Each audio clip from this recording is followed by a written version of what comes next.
का बिहार का ऐतिहासिक मैदान, सजा हुआ मंच, हजारों की भीड़ और सामने खड़े हुए देश के प्रधानमंत्री का भाषण। बिहार आज भी विकास की बाट जो रहा है, ये राहुल जी का असर है। जो मखाना बोर्ड की घोषणा हुई, मैंने उस तबाही को अपनी आंखों से देखा है। 2016-17 की बाढ़ में अपने इन्हीं हाथों से राहत सामग्री बांटी है मैंने। बिहार का भागलपुर हो, हर जगह बुनकरों की उम्मीदें तोड़ रही हैं। पूर्णिया एयरपोर्ट 10 साल से बाट जो रहा है। काश ये बजट बीपीएससी के पेपर लीक की शिकायत करने वाले नौजवानों पर बरसती हुई पुलिस के लाठियों पे, जख्मों पर मरहम लगा पाता। आज फिर वित्त मंत्री जी से अनुरोध करना चाहता हूं, दामन फैला करके, कि अलीगढ़ मुस्लिम विश्वविद्यालय का किशनगंज सेंटर बन जाने दीजिए। वो अब तिजारती पहलू निकाल लेता है, मैं कुछ कहूं तो तराजू निकाल लेता है। मैं इसलिए भी तेरे फन की कद्र करता हूं तो झूठ बोल के आंसू निकाल लेता है। हुकूमत इस कदर आवाम पर एहसान करती है, ये आंखें छीनती है और चश्मे दान करती है। जिस्म की मौत कोई मौत नहीं होती है, जिस्म मिट जाने से इंसान नहीं मर जाते, धड़कने रुकने से अरमान नहीं मर जाते, सांसें थम जाने से ऐलान नहीं मर जाते। जिस्म की मौत कोई मौत नहीं होती है।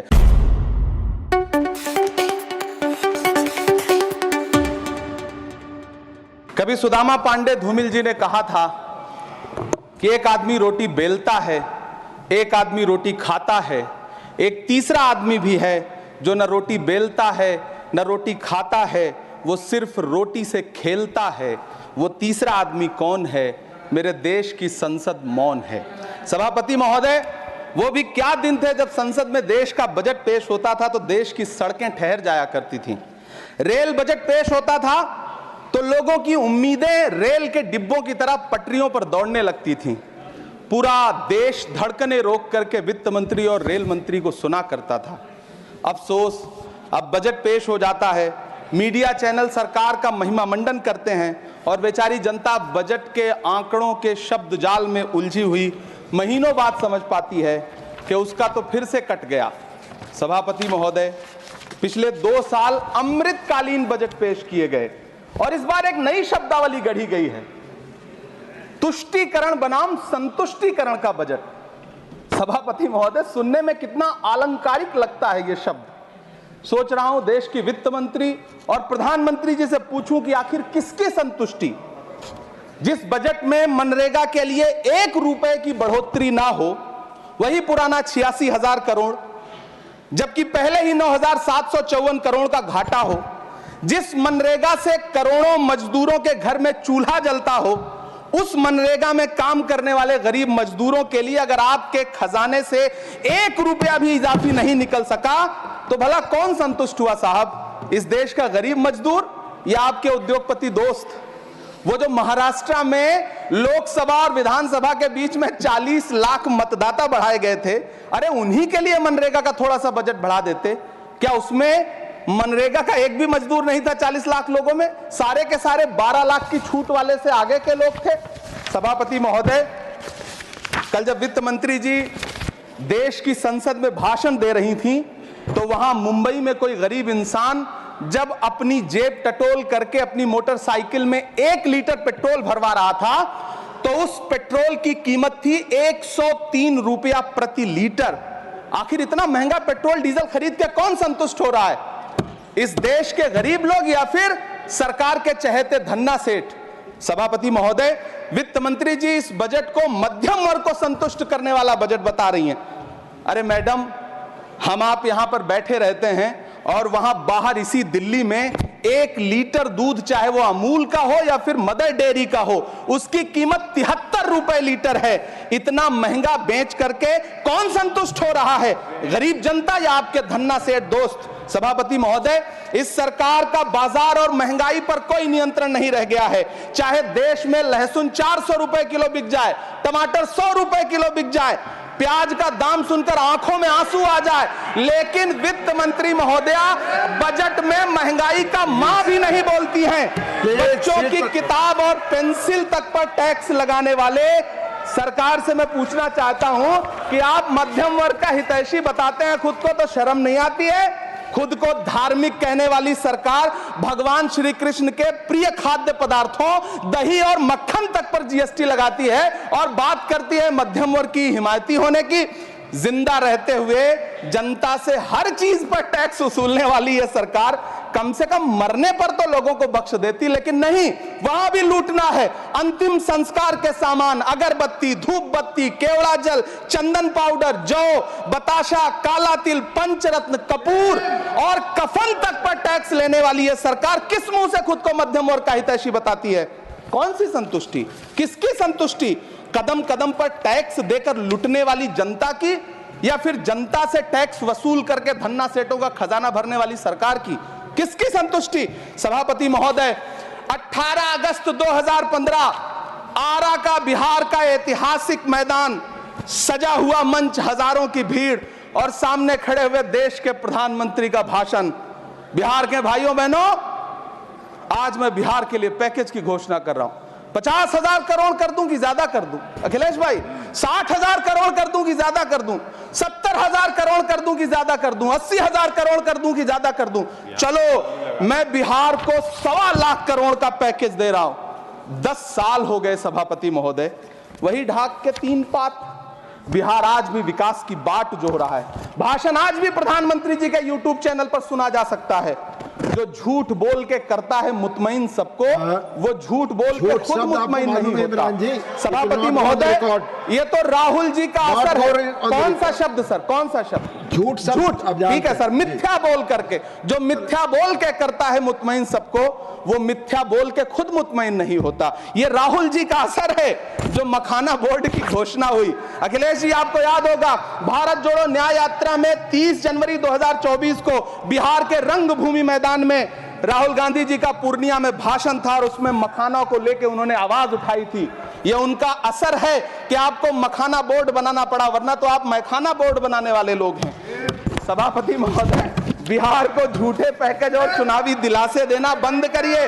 आज भी जब कोसी में बाढ़ आती है तो पूरा सीमांचल बर्बाद हो जाता है। मैंने उस तबाही को अपनी आंखों से देखा है। 2016-17 की बाढ़ में अपने इन्हीं हाथों से राहत सामग्री बांटी है मैंने। अगर सच में बिहार के लिए कुछ करना चाहते हैं तो बिहार को बाढ़ से बचाने का प्रबंध करिए। पूर्णिया एयरपोर्ट 10 साल से बाट जो रहा है, घोषणा 2014 में हुई, बन के आज तक तैयार नहीं हुआ। अलीगढ़ मुस्लिम विश्वविद्यालय का किशनगंज सेंटर बजट के अभाव में दम तोड़ता जा रहा है। मैंने पिछले बजट सत्र में भी आवाज उठाई थी। आज फिर वित्त मंत्री जी से अनुरोध करना चाहता हूं, दामन फैला करके, कि अलीगढ़ मुस्लिम विश्वविद्यालय का किशनगंज सेंटर बन जाने दीजिए। आखिर कौन सी नफरत है? यह मुल्क हमारा भी है। इस मुल्क की मिट्टी में हमारा भी खून पसीना शामिल है। हमसे इतनी भी क्या नफरत? रिश्तों की ये नाजुक डोरें तोड़ी थोड़ी जाती हैं। अपनी आंखें दुखती हो तो फोड़ी थोड़ी जाती हैं। सभापति महोदय, अल्पसंख्यक मंत्रालय का बजट काटकर मौलाना आजाद नेशनल फेलोशिप बंद कर देना, प्री मैट्रिक स्कॉलरशिप बंद कर देना, नई मंजिल योजना बंद करना, धरोहर योजना बंद करना। 2024-25 के बजट में माइनॉरिटी मिनिस्ट्री के लिए 3,183 करोड़ रुपए की घोषणा हुई, लेकिन देश को हैरत होगी कि बाद में समीक्षा करके लगभग आधा कर दिया गया, 1,868 करोड़ रुपए। मैं तो सरकार से पूछना है कि कौन संतुष्ट हुआ? इस देश का अल्पसंख्यक संतुष्ट हुआ या आप संतुष्ट हुए? किसका संतुष्टिकरण? सभापति महोदय, मैं प्रधानमंत्री जी से कहना चाहता हूं कि आप ही ने 1 मार्च 2018 को किंग अब्दुल्ला को, जॉर्डन के किंग अब्दुल्ला को मेहमान बना करके इसी दिल्ली में एक कॉन्फ्रेंस में कहा था कि मैं मुसलमानों के एक हाथ में कंप्यूटर और दूसरे हाथ में कुरान देना चाहता हूं। कंप्यूटर देने की बात तो छोड़िए, पढ़ाई के लिए जो स्कॉलरशिप मिल रही थी उसको भी छीन लिया आपने। किसको संतुष्ट करने के लिए? हम समझते हैं इस साजिश को। आप माइनॉरिटी मिनिस्ट्री का बजट काटते काटते एक दिन मिनिस्ट्री को ही बंद कर देना चाहते हैं। वो जहर देता तो सबकी नजर में आ जाता, सो ये किया कि हमें वक्त पर दवाएं न दी। सभापति महोदय, मैं तो वित्त मंत्री जी से पूछना चाहता हूं आपके माध्यम से कि शायद आपको पता ही नहीं है कि गृहस्थी चलाने वाली एक गृहिणी की मुश्किलें क्या क्या होती हैं। आपने कभी सोचा भी नहीं होगा कि जब वो किचन में सब्जी बनाने के लिए कड़ाई में तेल डालती है तो उसके साथ उसके आंसू भी गिरते हैं। सभापति महोदय, शायद उन्हें पता भी ना हो कि एक छोटी सी गाड़ी और एक छोटे से फ्लैट का ईएमआई भरने के बाद इस देश का एक गरीब इंसान जब अपने बच्चों की फीस भरने के बारे में सोचता है तो उसे कितनी खुशियों का गला घोंटना पड़ता है। शायद उनको पता भी नहीं है कि फसल बेच करके बिटिया की शादी का सपना सजाने वाला किसान जब अपनी फसल बर्बाद देखता है तो कितनी रातें सो भी नहीं पाता है। सभापति महोदय, शायद वो कभी इस पीड़ा को समझ ही नहीं पाएंगी कि परिवार के किसी एक सदस्य को कैंसर जैसी बीमारी हो जाए तो घर और जमीनें गिरवी रख उठती हैं लेकिन इलाज नहीं हो पाता। सभापति महोदय, इसी देश की संसद में कभी स्वर्गीय सुषमा स्वराज जी ने कहा था कि जब देश की करेंसी गिरती है तब देश की प्रतिष्ठा गिरती है। एक तरफ कोलंबिया जैसा छोटा सा देश और उसके प्रधानमंत्री गुस्तावो पेत्रो खड़े हैं जो कोलंबिया के नागरिकों को हथकड़ी लगाकर लाने वाले जहाज को अमेरिका बैरंग वापस लौटा दे रहे हैं, और दूसरी तरफ हमारे प्रधानमंत्री जी खड़े हैं जो बेड़ी और हथकड़ी लगा करके लाए गए बेटों के अपमान पर एक शब्द नहीं बोल रहे।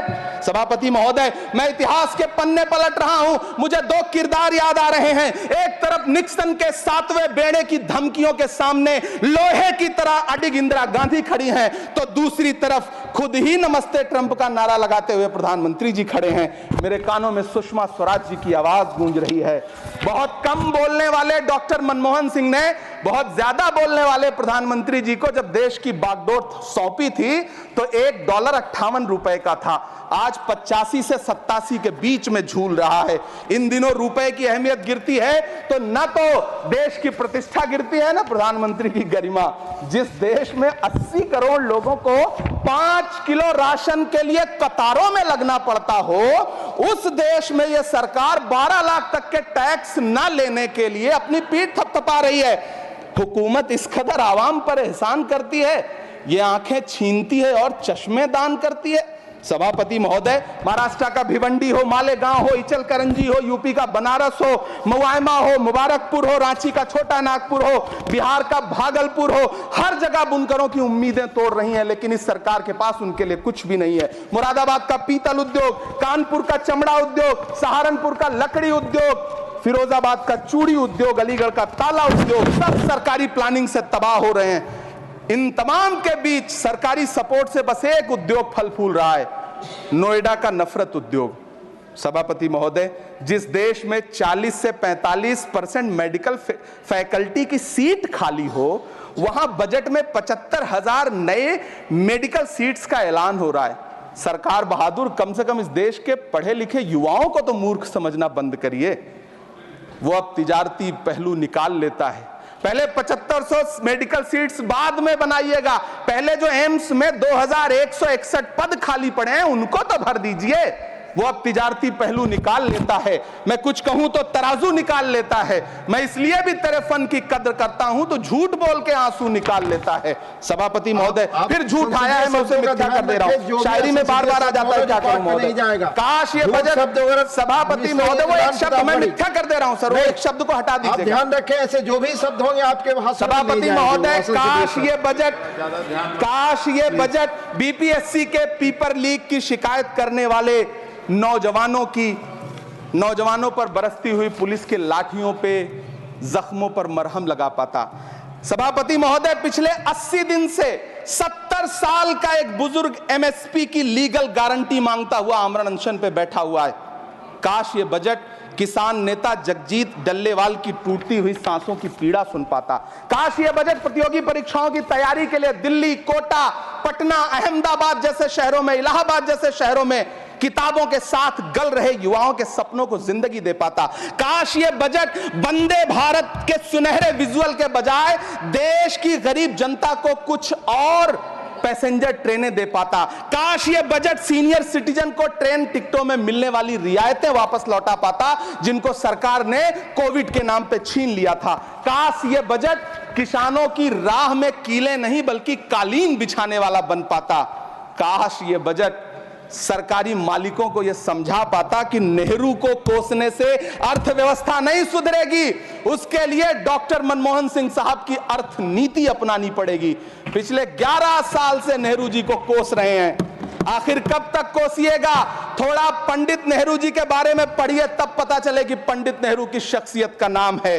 दुनिया का पहला ऐसा राजनेता जिसने अपनी जिंदगी की आजादी के लिए, देश की आजादी के लिए 3259 दिन अंग्रेजों की जेल में बिताए। पंडित नेहरू एक ऐसे महान शख्स जिनके पिता पंडित मोतीलाल नेहरू, जिनकी बहन विजय लक्ष्मी पंडित, जिनके बहनोई पंडित रंजीत सीताराम, जिनकी बेटी इंदिरा गांधी, जिनके दामाद फिरोज गांधी, सब ने अंग्रेजों से लड़ते हुए स्वतंत्रता आंदोलन में जेल काटी। आप किस मुंह से उनकी लकीर छोटी करने की बात करते हैं? नहीं कर पाइएगा, 7 जन्मों में नहीं कर पाइएगा, क्योंकि जिस्म की मौत कोई मौत नहीं होती है। जिस्म मिट जाने से इंसान नहीं मर जाते, धड़कने रुकने से अरमान नहीं मर जाते, सांसें थम जाने से ऐलान नहीं मर जाते। जिस्म की मौत कोई मौत नहीं होती है। सभापति महोदय, मैं आपके सामने खड़ा होकर के एक बहुत छोटी सी कहानी सुनाना चाहता हूं कि महान बादशाह सिकंदर ने जब यूनान फतेह किया तो जीत का जश्न मनाने के लिए शहर की सड़कों पर निकला। तो उसने देखा कि पूरा शहर तो जश्न मना रहा है, एक फकीर सड़क के किनारे चादर तान के सो रहा है। सिकंदर को गुस्सा आया, घोड़े से उतरा, उस फकीर के पास गया और उसे सोता देख करके उसे जोर की एक लात मारी और लात मार के कहा कि क्यों रे फकीर, मैंने यूनान फतेह कर लिया, लोग जश्न मना रहे हैं और तू सो रहा है। उस फकीर ने उन्नीदी आंखों से सिकंदर को देखा और देख करके कहा कि शहर जीतना बादशाहों का काम है, लेकिन लात मारना तो गधे का काम है। सभापति महोदय, गरीब जनता को लात मारना बंद करिए। ये अमीरों के लिए बनाया गया बजट है, ये निराशाजनक बजट है। हम अमृतकाल सुनते आ रहे थे, ये अमृतकाल इतनी जल्दी समाप्त हो गया कि अब अमृतकाल का कोई नाम तक नहीं लेना चाहता है। इसलिए मैं इस सदन में खड़ा होकर के देश की वित्त मंत्री महोदया से कहना चाहता हूं कि आपने अल्पसंख्यकों के बजट में जो कटौती की है उसको बहाल करिए। आपने मनरेगा को जो स्थिर रखा है उसका घाटा 9,754 करोड़ है, कम से कम उतना बढ़ा करके फिर से उसे बहाल करिए। नौजवानों के लिए रोजगार दीजिए, किसानों को एमएसपी की लीगल गारंटी दीजिए। यही मैं आपसे अपील कर रहा हूं। धन्यवाद सर।